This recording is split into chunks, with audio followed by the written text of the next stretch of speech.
Okay, what do we have today? Oh, I forgot. Hello, how's everyone doing today? 140 watts is a tough category. Essentially, all of the early 140 watt adapters that everyone rushed out to market, except for one notable exception, all failed. And we're in the next generation now, and hopefully these newer 140 watt USB chargers are going to be better. So today, I have the brand new Anker 140 watt charger that has some gimmicks, so many gimmicks, and I don't care about them. What I do want to know is it a better charger? And that's what I'm here to find out. Also, I picked up a real cheap charger. This was a recommendation from viewers, and it's cheap. But can it hold up? And how does it compare to the Anker? Is there really any differences, or are you just wasting your money? There are some differences for sure, so stay tuned to find out. There is an affiliate link, which earns me a couple % but costs you nothing in the description, as well as links for more information. Many thanks to my patrons and channel supporters. The detailed data is on Patreon.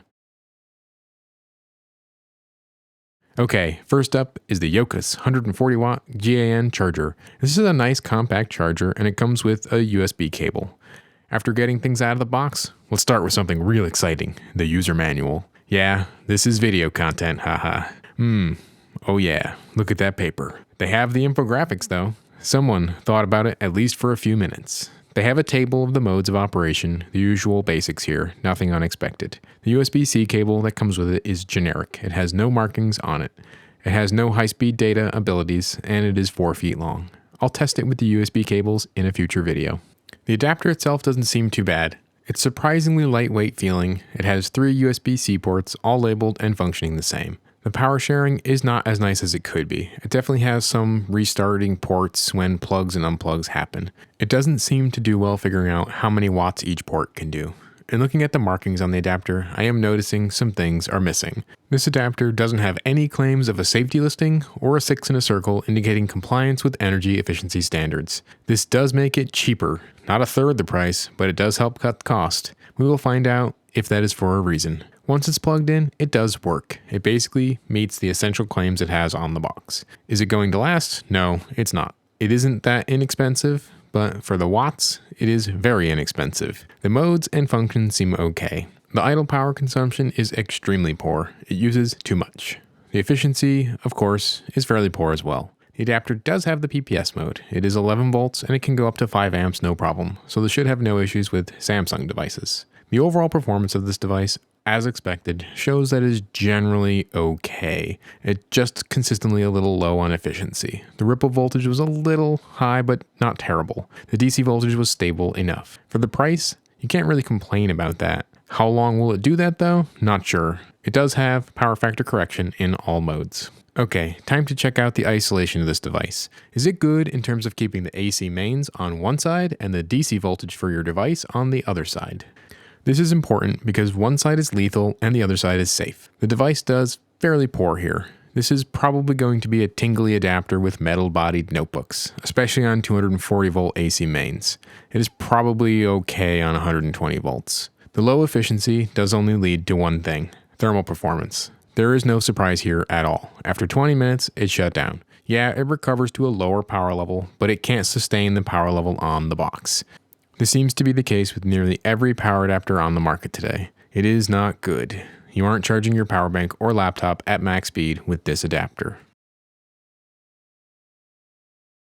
Next up is the Anker 140 watt GAN charger. This is a nice compact charger and it also comes with a USB cable. After getting things out of the box and diving into the user manual first, it's confusing trying to find where the things are. So much tiny text. Found it, finally. Not much. Bare minimum, I guess. No instructions on operating it. It seems to be normal from Anker lately. They want you to download their app for user manuals. Nope. The USB-C cable that comes with it is branded Anker. No power marking though. It has no high-speed data abilities and is about 4 feet long. I'll also test this with the USB cables in a future video.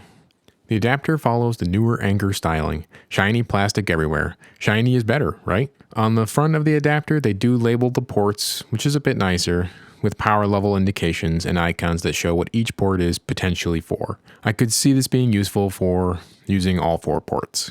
The logos on the device include the relevant things I look for, like a safety listing, some kind of energy efficiency mark, The next big feature of this thing though is that it has a screen. It's small but readable, and the accuracy was not bad at all for a built-in display. It does give some indication of how the ports are operating and the total power being supplied. It also includes an hour counter and a sort of a thermal readout. It doesn't give an absolute temperature, but rather performance or cooling mode. Either one doesn't really seem to do anything different. It's not a finished feature. I'd like the watts display a lot better if it didn't use over a watt just to have a display. Seems like they should be able to make this optimized by now and lower power. I don't think they tried. Once it's plugged in, no surprise, it works fine. It meets its essential claims that it has on the box. The display uses a lot of power. You have to wait for a while with no cables plugged in, except for maybe a USB-C to C cable with nothing on the other end, and then it'll go into a low power mode, where it finally does do okay. The adapter has two BPS modes. One is 11 volts, the other is 20 volts, and each can go up to 4.9 amps. So again, this should have no issues with Samsung devices.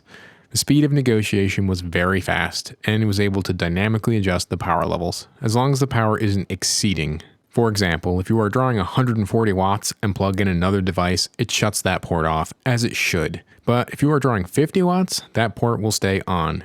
This is a pretty nice feature and is welcome. The PFC on this charger is off until the adapter gets to the 15 volt mode or higher. The overall performance of this device, as expected, shows it is generally okay. It's just consistently a little low on efficiency. The ripple voltage was low and the DC voltage was stable enough, but as usual for Anker, on the lower side. I did all measurements with the screen off. Even at 140 watts out, the screen adds 1 watt to the power consumption. I don't need a screen in my power adapter. Okay, time to check out the isolation on this device. As is usually the case with Anker products, this does good here. It should be tingle-free for use on the world's power supplies. Overall, well, we already saw the efficiency of this adapter. The question is, can it do better for active power than the Yoocas? Well, nope. Shuts down really fast on 140 watts. It just can't hold it. It drops to 100 watts after mere minutes. At 100 watts, it does stay on for over an hour. It does get pretty hot in this mode, but this is really what it can do. 100 watts. Okay, let's compare these chargers. Between the two of them, they are really about the same size and weight. The Yoocas is a bit smaller and lighter, but I don't really consider that to be anything. The Anker does have the welcome right angle plugins though, which is new, and hopefully helps keep it plugged in. These are marginally smaller than the Apple and Belkin offerings. There's not much in it, but the Yoocas on paper wins. In terms of value, the story is about the same. One of these is real cheap. It wins the value proposition. It technically says what it does, at least for 20 minutes. That minor issue of no safety listing, so they can do whatever they want inside this box. The Apple and Belkin can run a lot longer, and I expect them to last longer too. The Anker though, meh. M-E-H, meh. When looking at the idle graph for these, it's no surprise. The Yoocas is way over. It makes everything else look good. What's always welcome here is the Apple is just miles ahead of everyone else. They do an excellent job keeping their adapters at low power levels, even with a small load plugged in. The Belkin and Anker are also not bad.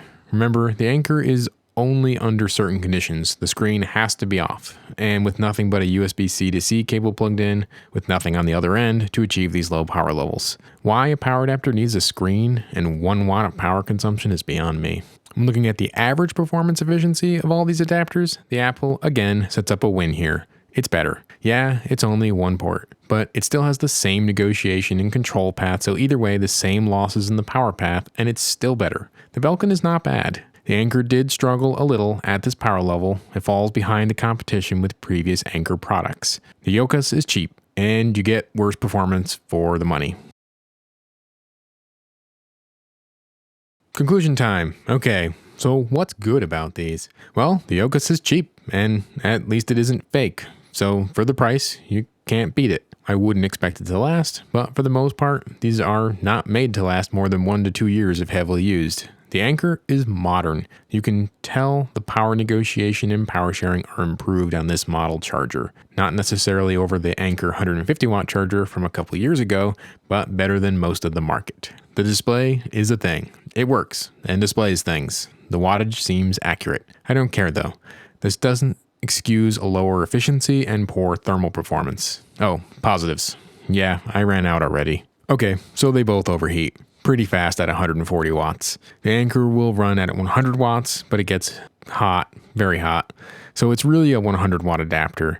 And at that, it isn't going to last long because it's hotter than is realistic for electrical components to last. I'm going to stick with my best of power adapters. No new takers. The 240 watt Anker is still my go-to high power adapter. It achieves higher efficiency and therefore it can stay on.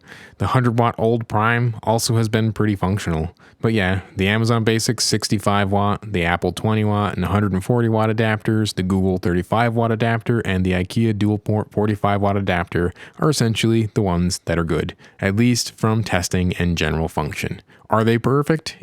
No, but I've had good luck with them at least. Continuing my opinions on these, I think the new Anker 140 watt missed the mark and is just another waste of space from the biggest charging company in the world. The Yoocas is an e-waste grade product. Thanks for watching. There's links in the description. Goodbye.